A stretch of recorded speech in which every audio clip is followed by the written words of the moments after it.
இன்றும் அஸ்வஸ்வ சம்பந்தமான புதிய பல அப்டேட்டுகளுடன் உங்களை சந்திப்பதில் மிகுந்த பெரும் மகிழ்ச்சி அடைகின்றோம். கணேசன் குரல் அஸ்வஸ்வ செய்திகளுடன் இணைந்திருக்கின்ற உங்கள் அனைவருக்கும் இனிய வணக்கங்கள். அஸ்வஸ்வ 2ஆம் கட்டத்தில் பல பிரச்சனைகள் இருக்கின்றது.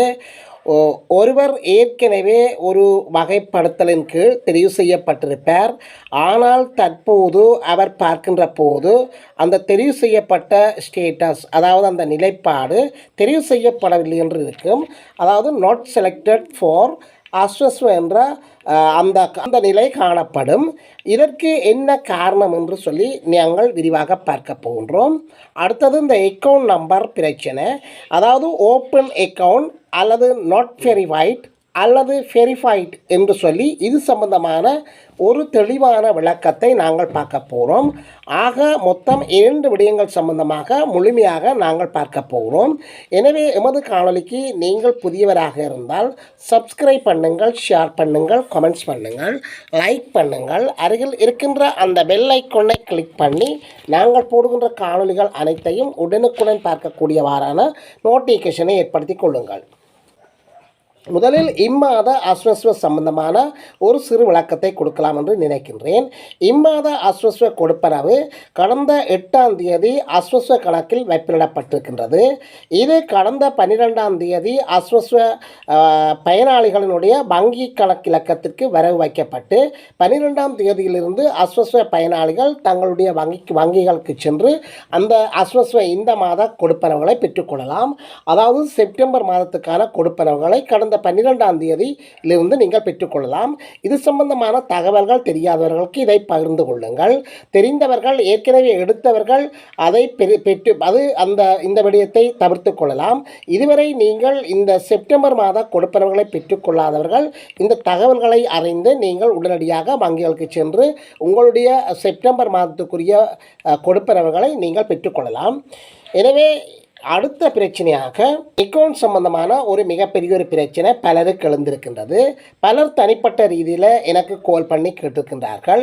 ஓப்பன் அக்கௌண்ட் ப்ராப்ளம் வந்தால் என்ன செய்வது? அதாவது நீங்கள் உங்களுடைய அந்த அஸ்வஸ்வ ஆன்லைனில் உங்களுடைய விவரங்களை நீங்கள் பார்க்கின்ற போது அதில் பேங்க் டீட்டெயில்ஸ் ஓப்பன் அக்கௌண்ட் என்று இருக்கும். எனவே முதலில் நீங்கள் என்ன செய்ய வேண்டும் என்று சொன்னால், நீங்கள் அந்த கேட்டகரி இருக்கு இல்லை, அந்த 3 வகை கேட்டகரி, இந்த 2ஆம் கட்டத்தில் 3 வகை 2ஆம் கட்ட அஸ்வஸ்வ பயனாளிகளுக்கு 3 கேட்டகரிக்குள்ளதான் அந்த கொடுப்பனவுகள் வழங்கப்பட்டிருக்கின்றது. எனவே நீங்கள் எந்த கேட்டகரிக்குள் தெரிவு செய்யப்பட்டிருக்கிறீர்கள் என்று முதலில் நீங்கள் பார்க்க வேண்டும். எந்த கேட்டகரி என்று நீங்கள் பார்த்த பிறகு நீங்கள் தெரிவு செய்யப்பட்டிருந்தால் அதற்கு பின்புதான் நீங்கள் பேங்க் இலக்கத்தினுடைய அந்த விவரத்தை பார்க்க வேண்டும். அங்கே நீங்கள் பார்க்கின்ற போது ஓப்பன் அக்கவுண்ட் என்று சொல்லி வந்திருந்தால் நீங்கள் உடனடியாக உங்களுடைய வங்கி கணக்கை திறக்க வேண்டும். நீங்கள் தெரிவு செய்யப்பட்டதை உறுதிப்படுத்திய பின்னர் தான் இந்த வங்கியினுடைய பேங்க் டீட்டெயிலை பார்க்க வேண்டும். அவ்வாறு அங்கு பார்க்கின்ற போது ஓப்பன் அக்கவுண்ட் என்று வந்திருந்தால் நீங்கள் உடனடியாக கடிதம் ஒன்றை பெற்று அந்த வங்கி கணக்கை திறக்க வேண்டும். கடிதத்தை பெறுவது சம்பந்தமாக நாங்கள் ஏற்கனவே எங்களுடைய வீடியோக்களில் தெளிவுபடுத்தியிருக்கின்றோம். அதாவது பிரதேச செயலகங்களில் சென்று நலன்புரி கிளைகளில் நீங்கள் எங்களுடைய பெயர், உங்களுடைய விவரத்தை அறிவித்து அந்த கடிதத்தை பெற்று அதன் பின்னர் அங்கு அவர்கள் திறக்க சொன்ன அந்த அரச வங்கிகளில் மட்டும்தான் நீங்கள் அந்த வங்கி இலக்கத்தை திறக்கலாம். இது சம்பந்தமாக நாங்கள் ஏற்கனவே போட்ட காணொலிகளை நீங்கள் சென்று பார்வையிடலாம். பலர் வங்கி கணக்கை திறந்து கொடுத்திருப்பார்கள். இருந்த போதும் வங்கி டீட்டெயிலில் நாட் வெரிஃபைட் என்று வந்திருக்கும். அது நாட் வெரிஃபைட் என்று வந்திருந்தால் என்ன செய்வது? இப்படி இருந்தால் இதற்கு என்ன காரணம்?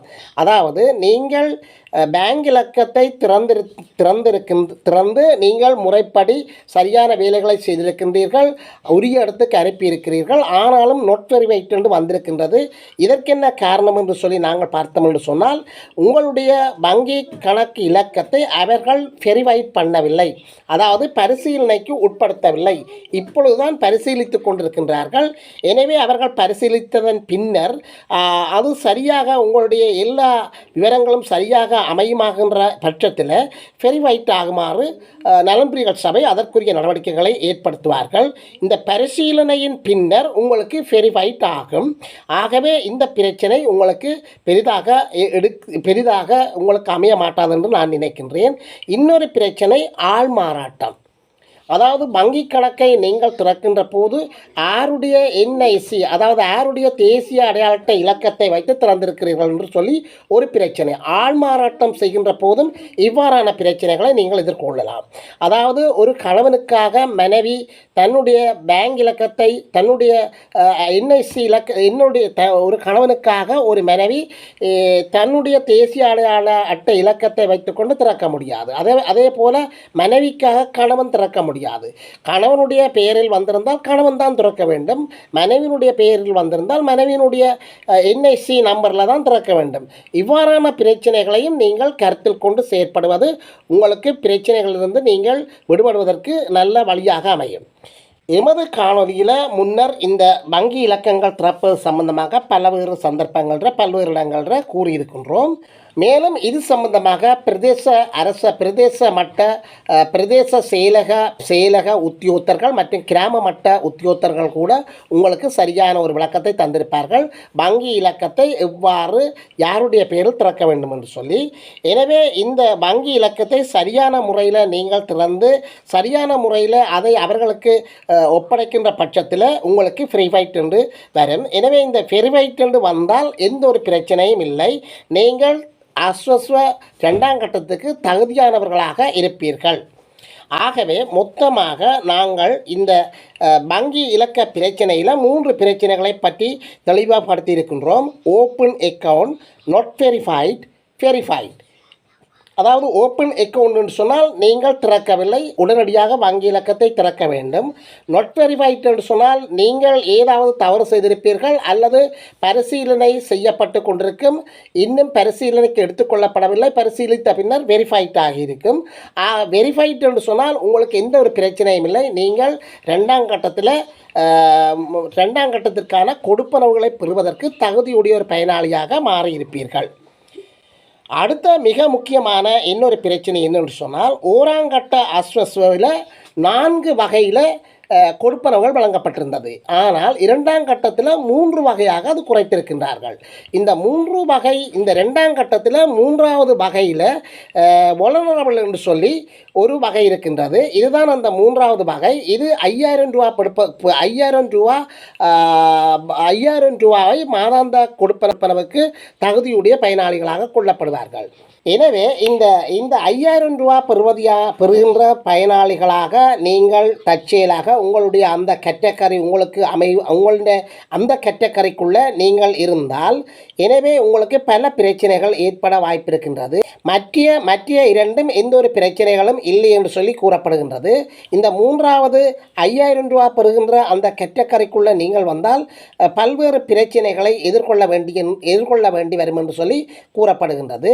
இந்த 3வது வகையில் என்ன இருக்கிறது என்று சொல்லி நாங்கள் பார்த்தால், 2ஆம் கட்டத்தில் தெளிவாகி உங்களுடைய பெயர் பட்டியலில் வந்தால் நீங்கள் தெரிவு செய்யப்பட்டிருக்கின்றீர்களோ என்று சொல்லி ஒரு பரிசீலனையை நீங்கள் செய்கின்ற போது, அதாவது செக் பண்ணி பார்க்கின்ற போது, நீங்கள் 3ஆம் பிரிவில், அதாவது வொலனரபிள் என்று சொல்லி அந்த 3வது பிரிவு 5000 ரூபாய்க்கு தெரிவாகி உள்ளீர்களாயின், தற்போது நீங்கள் பார்க்கின்ற போது நாட் செலக்டட் ஃபார் அஸ்வஸ்வ என்று சொல்லி அங்கே இருக்கும்.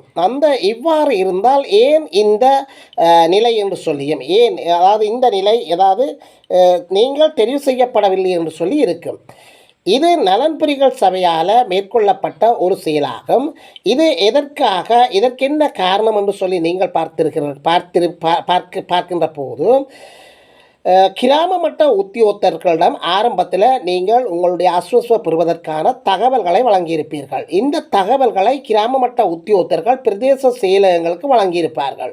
பிரதேச செயலகங்களில் முதல் அனுமதி, அதாவது அப்ரூவல் உங்களுக்கு கொடுக்கப்பட்டிருக்கும். இதன் பிறகு இந்த இறுதி முடிவு எடுப்பதற்காக உங்களுடைய அஸ்வஸ்வ பெறுவதற்கான தகவல்கள் அனைத்தும்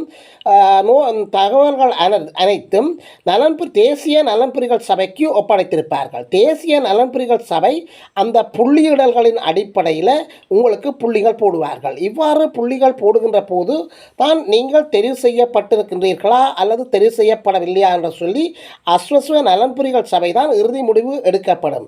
இவ்வாறான அந்த புள்ளிகளின் அடிப்படையில் தான் உங்களுக்கு அந்த அஸ்வஸ்வ பெறுவதற்கு தகுதியற்றவர்கள் என்று சொல்லி அவர்கள் முடிவெடுக்கின்ற பட்சத்தில் நாட் செலக்டட் ஃபார் அஸ்வஸ்வ என்று சொல்லி வந்திருக்கும். இதற்கு என்ன காரணம் என்று சொல்லி நீங்கள்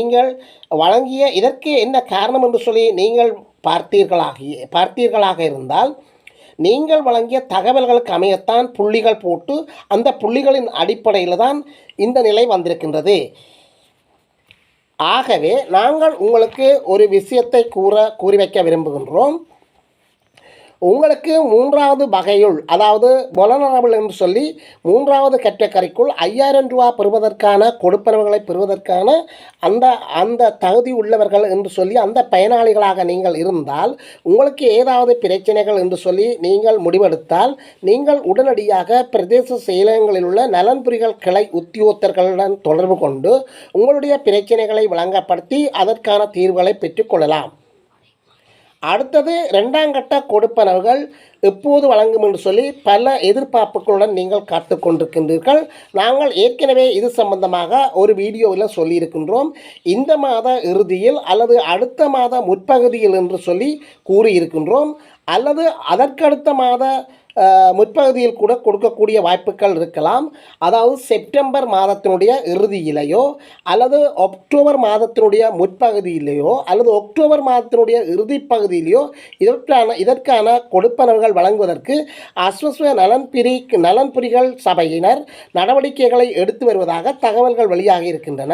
இதற்கான திகதிகள் இதுவரை வரையறுத்து கூறப்படவில்லை. திகதிகள் எமக்கு கிடைக்கின்ற பட்சத்தில் நாங்கள் அவற்றை உடனடியாக உங்களுக்கு வழங்க தயாராக இருக்கின்றோம். இன்னொரு காணொளியில் உங்களை வந்து சந்திக்கும் வரை நன்றிகள் கூறி விடைபெற்றுக் கொள்கின்றேன். நன்றி, வணக்கம்.